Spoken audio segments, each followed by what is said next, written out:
क्रांति Orissa web TV में आज बोलने जा रहा हूँ गोल्डन हिस्ट्री ऑफ कटक, यानी कटक का स्वर्णिम इतिहास। मैं हूँ नंदकिशोर जोशी, एग्जीक्यूटिव एडिटर, क्रांति उड़ीसा डिजिटल न्यूज, क्रांति उड़ीसा वेब टीवी। मैंने जो पुस्तक लिखी है कटक का स्वर्णिम इतिहास के बारे में, उसी में मैं आज एक नए चैप्टर के बारे में बोलने जा रहा हूँ। चैप्टर का नाम है नवीन पटनायक। नवीन पटनायक जो उड़ीसा के लगातार 22वें साल में अभी मुख्यमंत्री वर्तमान हैं, उनका जन्म स्थान भी कटक ही है। आज मैं नवीन पटनायक जी के ऊपर कहने जा रहा हूँ। उड़ीसा के वर्तमान मुख्यमंत्री, लोकप्रिय मुख्यमंत्री नवीन पटनायक का जन्म स्थान कटक ही है। ये बिजू पटनायक के दूसरे यानी छोटे पुत्र हैं। तुलसीपुर बिजू पटनायक स्थित आनंद भवन में नवीन पटनायक का जन्म हुआ था। जन्म के कुछ साल पश्चात इनकी माताजी ज्ञानव पटनायक अपने तीनों बच्चों को लेकर अपने दिल्ली मकान पर चली गईं। वहीं पर उड़ीसा के आज के लोकप्रिय मुख्यमंत्री नवीन पटनायक का लालन पालन हुआ तथा शिक्षा दीक्षा हुई।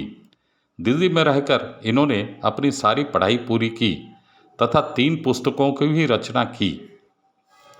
बिजू पटनायक के देहांत पश्चात 1997 में नवीन पटनायक उड़ीसा में आए तथा अपने भुवनेश्वर स्थित पुश्तैनी मकान नवीन निवास पर रहने लगे। उल्लेखनीय है कि उड़ीसा के पूर्व मुख्यमंत्री बिजू पटनायक ने अपने छोटे बेटे के प्यार में हवाई अड्डे के पास वाला यह मकान का नाम नवीन निवास रखा। 1997 में नवीन उड़ीसा आते ही राजनीति में सक्रिय रहने लगे।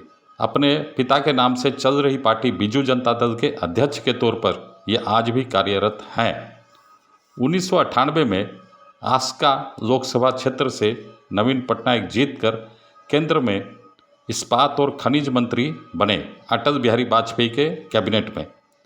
वहाँ कुशलता से इन्होंने 2 साल एक केंद्र मंत्री के हैसियत से कार्य किया।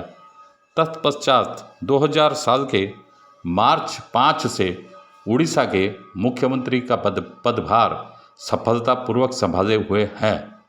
लगातार 5वीं बार नवीन पटनायक उड़ीसा के मुख्यमंत्री पद पर कार्यरत हैं। इससे इनकी कार्यकुशलता, काम के प्रति ईमानदारी, जनता के प्रति वफादारी साफ साफ झलकती है। लगातार 21.5 साल से ये उड़ीसा के मुख्यमंत्री के तौर पर कार्यरत हैं। नवीन पटनायक का जीवन सीधा साधा है। ये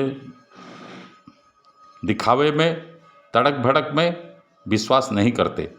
सरल जीवन जीते हैं और दिन रात लोगों की सेवा में लगे रहते हैं। ईमानदारी से लोगों की सेवा में साल 2000 से ये लगे हुए हैं, बराबर सेवा देते आ रहे हैं।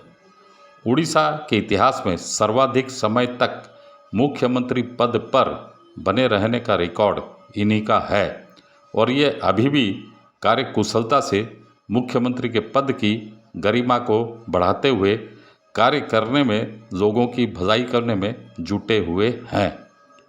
शासन प्रशासन लोगों की भलाई के लिए इन्होंने टेक्नोलॉजी का सहारा लिया है। 5T की स्थापना की है। इस 5T के तहत जीरो टॉलरेंस की बात कही गई है। लोगों को शीघ्रता से, बिना भेदभाव के, बिना रुकावट के सेवा पहुंचाने के उद्देश्य से इस 5T की स्थापना हुई है, जो पूरे उड़ीसा में सक्रियता से कार्यरत है। नवीन पटनायक के समय में राजधानी भुवनेश्वर का चहुमुखी विकास हुआ है। कलिंगा स्टेडियम में हॉकी विश्व कप का आयोजन सफलतापूर्वक हुआ है। आगे भी अगला विश्व कप हॉकी प्रतियोगिता उड़ीसा के 2 शहरों भुवनेश्वर और राउरकेला में आयोजित होनी है। इसके लिए राउरकेला में एक विशाल हॉकी स्टेडियम की आधारशिला नवीन पटनायक ने रखी है। इस विशाल हॉकी स्टेडियम में भी अगला विश्व कप होना है। भुवनेश्वर के पुराने इलाके में एकाम्र क्षेत्र में यानी लिंगराज मंदिर के आसपास के 80 एकड़ के क्षेत्र का भी तेजी से विकास हो रहा है। कटक में SCB यानी बड़ी मेडिकल का कायाकल्प किया जा रहा है। इससे विश्व स्तरीय मेडिकल बनाने की नवीन की योजना चल रही है जोर शोर से। आशा है 1-2 साल में यह पूरी भी हो जाएगी। 1000 करोड़ की पहले इसकी लागत तय की गई थी, अभी इसकी लागत को 3000 करोड़ तक बढ़ा दिया गया है। यह सर्वाधुनिक अस्पताल का कार्य जब तक पूरा हो जाएगा तब तक 3000 करोड़ से भी ज़्यादा की लागत भी आ सकती है। इसके अलावा महानदी से निकली बड़े भूभाग में कटक शहर के विकास के लिए इन्होंने बड़ा खाका खींच रखा है। यहाँ तरह तरह की खेलकूद के कार्यक्रमों के अलावा नए नए विकास के प्रोजेक्ट कार्यान्वित होंगे। खाननगर में एक सर्वाधुनिक बस स्टैंड की योजना पर आजकल काम चल रहा है। यह पूरा होने पर उड़ीसा का बेमिसाल आधुनिक बस अड्डा होगा। इस तरह भी कार्य तेजी से चल रहा है, इस पर भी कार्य तेजी से चल रहा है। आशा है अगले वर्ष तक कार्य संपन्न हो जाएगा। कटक में इन्हीं के समय में शिक्षा के क्षेत्र में अनेकों कार्य भी हुए हैं, जैसे रेवेन्सा कॉलेज से Ravenshaw university, national law university जो केंद्र सरकार के अधीन आती है, रविशंकर श्री यूनिवर्सिटी, मौलाना अबुल कलाम आज़ाद उर्दू यूनिवर्सिटी का उर्दू कैंपस तथा प्राचीन law college Madhusudan law college को भी यूनिवर्सिटी इन्हीं के समय बनाया गया है। इस तरह कटक के शिक्षा क्षेत्र में भी नवीन पटनायक का मुख्यमंत्री के तौर पर उल्लेखनीय अवदान है। भुवनेश्वर जटनी में IIT, कोरापुट में सेंट्रल यूनिवर्सिटी, संबलपुर में IIM भी इन्हीं की कोशिश का नतीजा है। भारत तथा विश्व के अनेकों कोने से अनेकों उद्योग यहाँ आए हैं तथा आगे भी आ रहे हैं। जाजपुर के कलिंगानगर इस्पात नगरी इन्हीं की देन है। उड़ीसा के बहुत सारे नए जगहों पर इन्होंने लघु मध्यम दर्जे के उद्योग विकास के लिए इंडस्ट्रियल स्टेट बनाए हैं। चारों तरफ शांति ही शांति कायम है। पुरी के श्री जगन्नाथ मंदिर के आसपास अनेक जगहों को इन्होंने अधिग्रहण करके वहाँ विकास कार्य जारी है। पिछले फनी तथा यस तूफान में इन्होंने तूफान पीड़ितों की अपार सेवा कर मिसाल कायम की है। सारी दुनिया में इनके डिजास्टर मैनेजमेंट की वाहवाही हो रही है। UN ने भी अर्थात संयुक्त राष्ट्र संघ ने भी इनके कार्य को सराहा है। नवीन पटनायक अद्वितीय हैं, इनकी कार्यशैली अद्वितीय है, इनका राजनीतिक वर्तमान और भविष्य उज्जवल है। इसलिए भुवनेश्वर में आजकल एक डिजास्टर मैनेजमेंट की कार्यशाला का भी आयोजन किया जा रहा है, जिसमें भारत के अनेक राज्यों के उच्च सरकारी अधिकारी भाग लेने आ रखे हैं एवं वो उड़ीसा से टेक्नोलॉजी ले रहे हैं किस तरह डिजास्टर मैनेजमेंट किया जाए, तूफान और बाढ़ पीड़ितों की सहायता की जाए। इस मामले में भारत में उड़ीसा का काम सराहनीय है।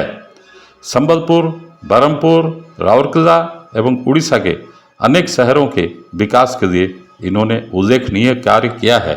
पर्यटन क्षेत्र में भी इन्होंने उल्लेखनीय कार्य किया है। अब